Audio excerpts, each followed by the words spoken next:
তো আমাকে এখন ফোন করেছিল, দেখলে আমাকে বলছে এখন মোটামুটি 2,500 টাকার মতো খরচা হবে গাড়িটার পেছনে। কি করবো এখন সেটাই ভাবছি। না দেখো গাড়ি সবাই কেমন ছবি তুলতে এসছে, শুধু আমরা এখানে নয়, মানে দিনের বেলায় আমরা আসি না, কত সবাই এসছে ছবি তুলতে। আরে আমার বলছি তো এটা হচ্ছে ব্রিজের নিচের অংশটা। আমি এই জীবনে প্রথমবার এলাম এই ব্রিজের নিচেটা, মানে এই হচ্ছে ব্রিজ, এর উপরটা হচ্ছে ব্রিজ, আর এটা হচ্ছে ব্রিজের নিচের অংশ। জীবনে এই প্রথম আসছি, তাও আবার শুভ দৌলত। এই যে শুভ যাচ্ছে দেখতে পাচ্ছ, কি এটা ইস্ট ওয়েস্ট, ও আচ্ছা আচ্ছা। তো এখানে বোধহয় সেই থাকা যায় না, কি করা যায় বলে, কোন জায়গাগুলো? ওই উপরে উপরে উপরে ও উপরে। যাই হোক, নিচের সিনটা দেখো ভাই, ভিউজটা দেখো একবার, ও দারুণ লাগছে, অসাধারণ। এখান থেকে কয়েকটা ছবি তুলে তো ভালো আসবে। হবে, তুলবো তারা। হ্যাঁ, তো ব্রিজের নিচেটাই দেখতে পাচ্ছ কত সুন্দর, তোমাদেরকে আরও দেখাচ্ছি কত সুন্দর লাগবে, তুমি কিছু বলবে। আর নদীর জলটাও আছে সেই মুহূর্তে, দারুণ লাগছে। প্রথম দিকটা হচ্ছে নদী, এই দিকটা দেখতেই পাচ্ছ। সিরিয়াসলি গাইস, আমি জীবনে এই প্রথমবার এলাম, আমার দিকে আবার ঘুরে দেখি। এই জীবনে প্রথমবার এলাম এই নিচেটায়, সত্যি একদম দারুণ অপূর্ব সৌন্দর্য, মানে চারদিকে জলটাও এতটা সুন্দর, আর মানে নিচে আবহাওয়াটা মানে এতটাই সুন্দর যে গ্রীষ্মকালে এই জায়গাটা থেকে মানে এত ভিড় হবে, কেউ উঠবেই না এইসব জায়গাগুলো। এমনকি গাইস এখানে এই যে প্লেয়ারটা দেখতে পাচ্ছ, প্লেয়ারটার মধ্যে দেখা যাচ্ছে মানে কত কিউসেক বা কত আর কি জল আর কি হাইটটা, সেটা পর্যন্ত এখানে লেখা আছে। তো এটা দেখো নিচে থেকে কত সুন্দর লাগছে আমাদের জামালপুর ব্রিজটাকে। আমাদের প্রাণের শহর জামালপুর শহর। তো দারুণ লাগছে গাইস এখানটা, এত সুন্দর হাওয়া দিচ্ছে, মানে এখান থেকে উঠতে মন যাবে না। এটা শীতকাল বলে বোঝাই যাবে না, এত সুন্দর মনোরম এই জায়গাটা। আমাদের গ্রামের পাশে যে একটা ব্রিজ আছে, এটা আমরা প্রচুর গর্ব করি যে আমাদের সব কিছুই কাছে, কি বলবো তোমাকে। একদম, আমি যেখানেই যাই জামালপুরের প্রতি, জামালপুর ব্রিজের ভিডিও একটা না একটা থাকবেই, আমি যেখানেই যাই ছোট ক্লিপ হলেও একটা না একটা আমি তুলে রাখি, কারণ এটা আমাদের গর্ব একটা, যে আমাদের জামালপুর ব্রিজ আছে। একদম। সরস্বতী পুজোর সময় দেখলে তুমি দেখতে হবে, সরস্বতী পুজোর ভিডিও আমি আপলোড করেছিলাম, এত পরিমাণ ভিড় মানে ধারণার বাইরে, এত ভিড় কি বলবো। তারপর আবার যখন ঝুলন হয় তখন একটা হয়, ঝুলনে হয়। তোমার এখানে একটা নদী মেলাও আছে, নদী মেলাটা হয়ে গেছে। তো পিজুসদা আসতে পারেনি, পিজুদাকে আমি অনেকবার বললাম পিজুদা আসবে আসবে, কিন্তু কি দুঃখের ব্যাপার হচ্ছে পিজুদার গাড়িটা বাবা খারাপ নিয়ে হয়ে গেছিল গেছিল, একটুখানি, তার বাবা জন্যই নিয়ে গাড়িটা গেছিল, ওই সার্ভিস জন্যে। করতে এলাম আজকে আবার। এই কারণ শীতকাল জানুয়ারি ডিসেম্বর মানেই তো এখন শুধু পিকনিক ঘোরাঘুরির দিন, আর গাড়ি এই সময়ই ওকে থাকা দরকার। তো চলো, মেলাটা হচ্ছিল ঠিক ওই জায়গাটা, ওইদিকে বালিখাতটায়। তো যদি পিজুদা আসতো, ভিডিও হতো, তো তোমরা দেখতে পাচ্ছ যে কতটা ভিড় হতো ওখানটায়। তাহলে কি কি করবো বল, যে মানে যেটুকুন লাগবে সেটুকুন করবো, কি মানে ওর মধ্যেই খরচাটা আসবে, হ্যাঁ সেখানে হয়তো 200-100 টাকা কমবে বা এরকম হবে। কিন্তু আমি তো এখন অত টাকা নিয়ে আসিনি। আর কি করবো বল আমাকে মুখে, যেটা হচ্ছে সেটাই করবো। না যেটা যেটা যেমন খারাপ আছে সেমন রেখে দেবো, সেটা আমাকে বল, যেরকম বলবি সেরকম করবো। ভালো যেটা করছো সেটাই করে দাও, যেগুলো খারাপ আছে সেগুলো খারাপই থাক, পরে এসে ভাবতে দাও। আচ্ছা, ওই মালা কি বলি বুঝতে পারছি না, 12টাও বেজে গেল। ওই খ্যাপা এই কাজগুলো করাতে হবে, তোর গাড়ির এইগুলো অবস্থা খারাপ, ক্লাচ কেবিলে কি অবস্থা, এয়ার ফিল্টার কি অবস্থা, তোর মালগুলো রাখা থাকলে এসে দেখবি, বুঝতে পেরেছিস? যে হ্যাঁ কেন বলছি, কেন বা কেন ফোন করলো। আচ্ছা ঠিক আছে, করো, যাচ্ছি। আচ্ছা ঠিক আছে, আয়, ঠিক আছে ঠিক আছে। তো আমাকে এখন ফোন করেছিল, দেখলে আমাকে বলছে এখন মোটামুটি 2,500 টাকার মতো খরচা হবে গাড়িটার পেছনে। কি করবো এখন সেটাই ভাবছি, মানে প্রচুর গাড়ির অবস্থা খারাপ নাকি জানি না, না এই শোরুম ওলাগুলোই এরকম হয়, আমি এই জন্যে শোরুমে আসতে চাই না। তো জানি না এখন কি করছে বা কি করবে, এখন যাই গিয়ে দেখি কি করছে। 2,500 টাকা গাড়িটা কি এমন আছে যে আমার তো নতুনের সমান হয়ে গেল 2,500 টাকা দেওয়া, মানে গাড়ি হয়ে যেত। সেই তো। তো গিয়ে দেখি কি অবস্থা হয়েছে, চলো গিয়ে দেখি আর তোমাদেরকেও দেখাই গাড়ির কি অবস্থা। যদি সত্যি কিছু পাল্টাতে হয় জানি না কি করব এখন, কারণ অত টাকা এখন হচ্ছে নিয়েও আসিনি। আর ভেবেছিলাম গাড়িতে ফুল ট্যাঙ্ক তেল করব, কিন্তু সেইটা আর মনে হচ্ছে আর হবে না। দেখি কি হয় ওখানে। চলো এখন আমরা শোরুমে চলে এসেছি, আর শোরুমে কি দেখায় অ্যাকচুয়ালি সেটা দেখার জন্য অতগুলো টাকা কিসের জন্য লাগছে। এইগুলো যে বাইরে পাল্টিছিস, এই যে এটা লোকাল, এই যে ডাম্পার আবার চারটি এগুলো কাটা, এই যে ক্লিপ দিয়ে চিপ দিয়ে লাগানো, এয়ার ফিল্টারের এই অবস্থা, এটা কি? এটা এয়ার ফিল্টার আদৌ? আমাদের এর থেকে যেগুলো পড়ে আছে তার থেকে অনেক ভালো। আমাদের যেগুলো এমনি পড়ে আছে সেগুলো অনেক ভালো, কিন্তু কি আচ্ছা হ্যান্ডেলের অবস্থা, হ্যান্ডেলে বলের সাথে শেষ হয়ে গেছে, না খুললে বারবার যে না চোখে, এই যে যেমন এগুলো খুলেছে চোখে দেখতে পাচ্ছিস, ওটাও না খুললে চোখে না দেখলে বুঝতে পারছিস। সব ঠিক আছে। মোবিলের এই অবস্থা, মোবিল ঠিক টাইমে চেঞ্জ করিস না। মোবিলটা আমার 1 মাস আগে করার গিয়েছিল। মোবিলও ঠিক টাইমে চেঞ্জ করিস না, গাড়িটা চাপছিস, এই এত ভালো গাড়ি, গাড়িটা নষ্ট করছিস না, ভালো হবে। দেখে মনে হচ্ছে মানে টাকাটা এমনটা মনে হচ্ছে বলে বিকেলে লাগবে, কিন্তু এই মালগুলো কি অবস্থা, এগুলো তো ন্যাচারালি, এগুলো ন্যাচারালি জিনিস, এগুলো ভালো রাখতেই হয়। তুই আমাকে একটা কথা বল না, এই যে এই ফিল্টারটা, ওই তোর ওই ফিল্টারটা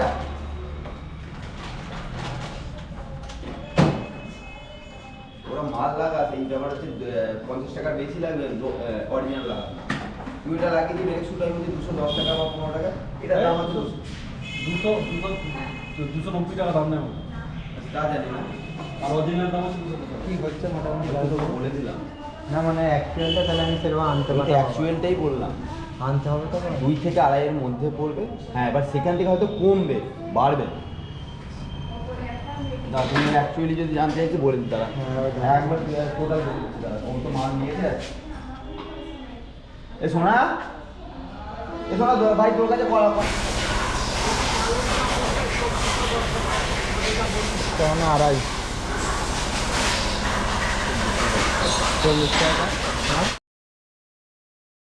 তারপর আমার গাড়ি কাজ করতে শুরু করে, আর এতটা টাইম দিয়ে দেয় যে তখন তো 2 ঘন্টা বলেছিল, এখন বললো যে অনেকক্ষণ সময় লাগবে। তারপর লাঞ্চ টাইম আমরা খেয়ে এসে তারপর কাজ করব, সেই কারণে আমাদেরকে বাড়ি চলে আসতে বললো। আমার কিন্তু বাড়ি আসার একদমই ইচ্ছা ছিল না, কারণ আমি শোরুম সম্পর্কে অনেক কিছুই জানি, যে আমাদের চোখের সামনে ওরা বাগাবে না। আর তো সত্যি বলতে আমার কিন্তু একদমই বাড়ি আসতে ইচ্ছা করছিল না, কিন্তু শুধুমাত্র শুভ আমার সাথে ছিল বলে আমাকে বাড়ি আসতে হলো, কারণ শুভ না খেয়ে গিয়েছিল। আর অপরন্তু আমি তো না খেয়েছিলাম, কিন্তু আমি গাড়ির জন্য এটুকু সহ্য করতে পারতাম, কিন্তু যেহেতু একজনকে নিয়ে গেছি সেই জন্য আমি মানে ওর জন্য বাড়ি আসতে হলো, নাহলে আমি বাড়ি আসতাম না। দেখতাম ওরা কাজটা আমার কী করে গাড়ির। আর গাড়িটা জাস্ট মানে বাগাচ্ছিল, আমি শুধু একভাবে দেখছিলাম যে গাড়িটাকে কিভাবে অপারেশন করছে। মানে একটা মানুষকে যেমন সে পোস্টমর্টমের সময় এক একটা পার্ট খুলে খুলে কেটে দেখে, এখন গাড়িটাও আমার সেই রকম অবস্থা। তো গাড়িটাকেও পুরো সেই রকম পোস্টমর্টম করা হচ্ছে এক কথায়। তো একটু তো কষ্ট হচ্ছে যে এত মানে সময় লেগে যাচ্ছে, কিন্তু কিছু করারও নেই। এইটুকু তো করতেই হবে। আর গাড়িটা আমি অবশেষে বাগাচ্ছি, এটা মানে আমার খুব ইচ্ছা ছিল যে গাড়িটাকে পুরো নতুনের মতো করে তুলবো, কিন্তু মানে শোরুম থেকে নয়, এইটুকুই আমার ইচ্ছা ছিল। কিন্তু জানি না শোরুমে কী জন্যে ঢুকলাম, আর যদিও ঢুকলাম যে এই রকম হয়ে যাবে বুঝতে পারিনি। দেখতেই পাচ্ছ গাড়ি আমরা শুরুতে রেখেছি, এখন ট্রেনে করে বাড়ি যেতে একটা মোটর ভ্যান পেয়েছি, মোটর ভ্যানে বাড়ি যাচ্ছি। দেখে বলে পুরা কপাল কপাল। আবার ওখান থেকে আমাকে হেঁটে হেঁটে যেতে হবে তো, সাইকেলে করে যাবো। হ্যাঁ তাই। তারপর আমরা দুপুরবেলায় বাড়ি আসি, আর দেখতে পাচ্ছ তো আমাদের কাছে গাড়ি নেই, সেই জন্য আমরা এখন রাস্তায় আসছিলাম। তো একটা ট্রেকার পেয়েছিলাম, ট্রেকারে উঠেছিলাম, কিন্তু সেই ট্রেকারটা আমাদের এদিকে আসবে না, সেটা গোতান যাবে ওই রায়নার উপর দিয়ে। তো সেই জন্য আমরা ট্রেকার থেকে নেমে পড়ি, আর অবশেষে একটা মোটর ভ্যান পাই, আর মোটর ভ্যানে করে বাড়ি আসতে হয়। তো শুধু সেটাই নয়, মোটর ভ্যান থেকে এসে আবার মানে হাফ আসবে, সেখান থেকে আবার আমাকে সাইকেলে করে আর কি আসতে হবে। তার মানে আজকে বাইক রাইড হলো, ট্রেকার রাইড হলো, মোটর ভ্যান রাইড হলো, আবার সাইকেল রাইডও হবে। দেখতে থাকো। তো হ্যালো গাইস, এখন আমরা বেরিয়ে পড়েছি গাড়িটা আনতে।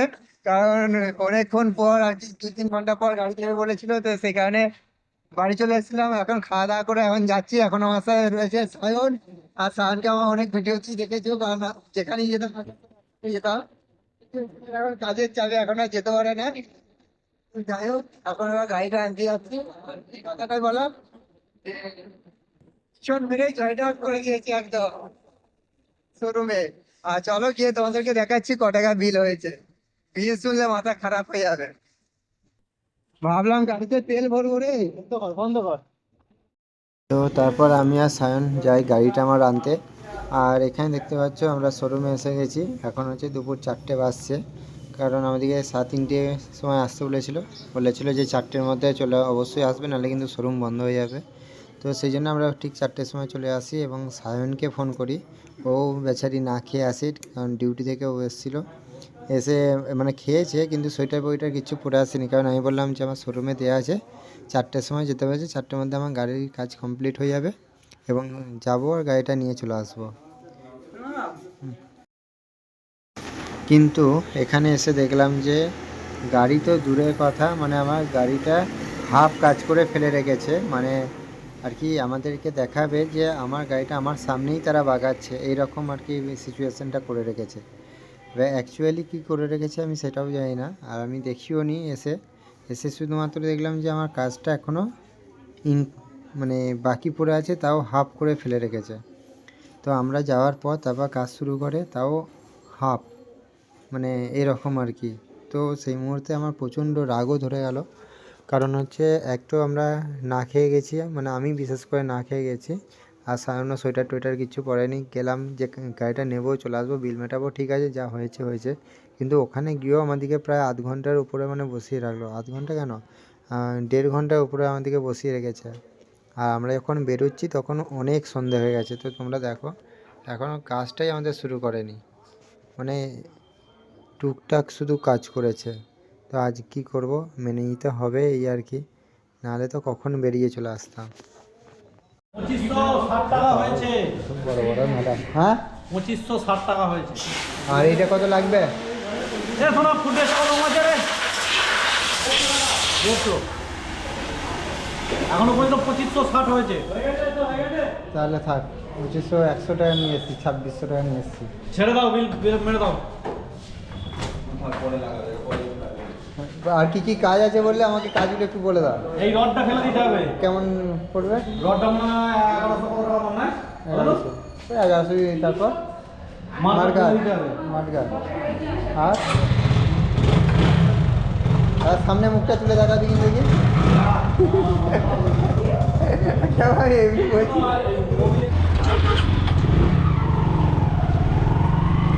তো এখন কাজ হয়ে গেছে।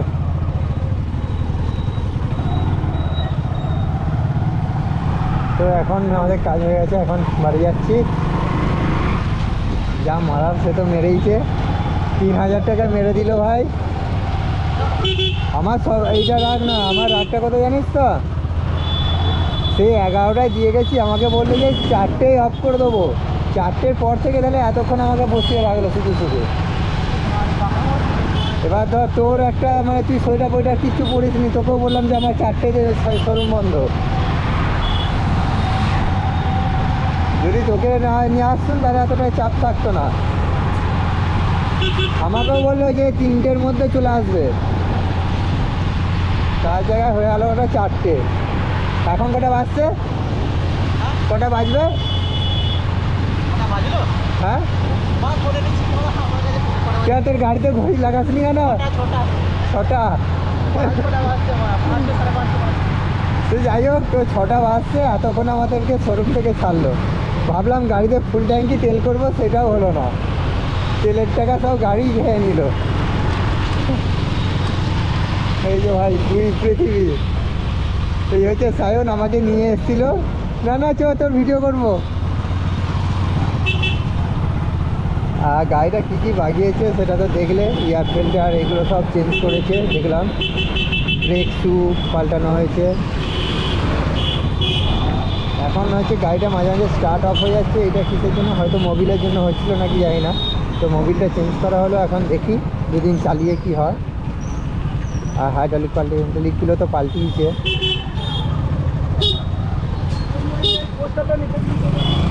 তো হাইড্রোলিক সব পাল্টানো হয়েছে, মানে হাইড্রোলিকের অয়েল সিলটা। এখন দেখি দুদিন চালাই, এমনকি হাইড্রোলিকটাও চেঞ্জ করতে হবে বললো, রডটা নাকি অনেকদিন ঘষা লাগার জন্য নষ্ট হয়ে গেছে, ওটা পরে চেঞ্জ করবো। তাহলে হাইড্রোলিকটা, সামনে টায়ারটা, এই কাজগুলো আবার চেঞ্জ করতে হবে। তো আজকে এতটা পরিমাণ খরচা হয়ে যাবে আমি সিরিয়াস কল্পনা করতে হয়নি। তো যাই হোক, মানে স্বপ্নের জিনিসটাকে তো বাগালাম, এটাই অনেক, তার একটা স্পেশাল ডেতে।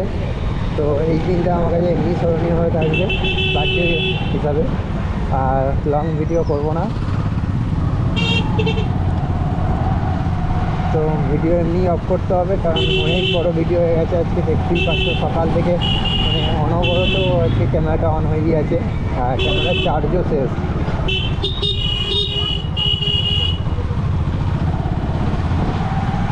চলো এখন বাড়ি যাওয়া যাক। তো সবাইকে বলবো তো আমার জন্মদিনে অবশ্যই একটা উইশ করে দিও, লাইক করে দিও, লাইক কমেন্ট সাবস্ক্রাইব যা কিছু আছে, ঘন্টা সব বাজিয়ে দিও নাকি। তাই না সায়ন, তুই হেলমেটটা পরে গেছিলিস, পরে দেখ কেমন লাগে, দেখ না।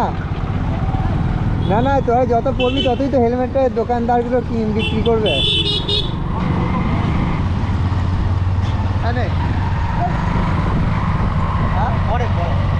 একদিন বেরোবো দুজনে। হ্যাঁ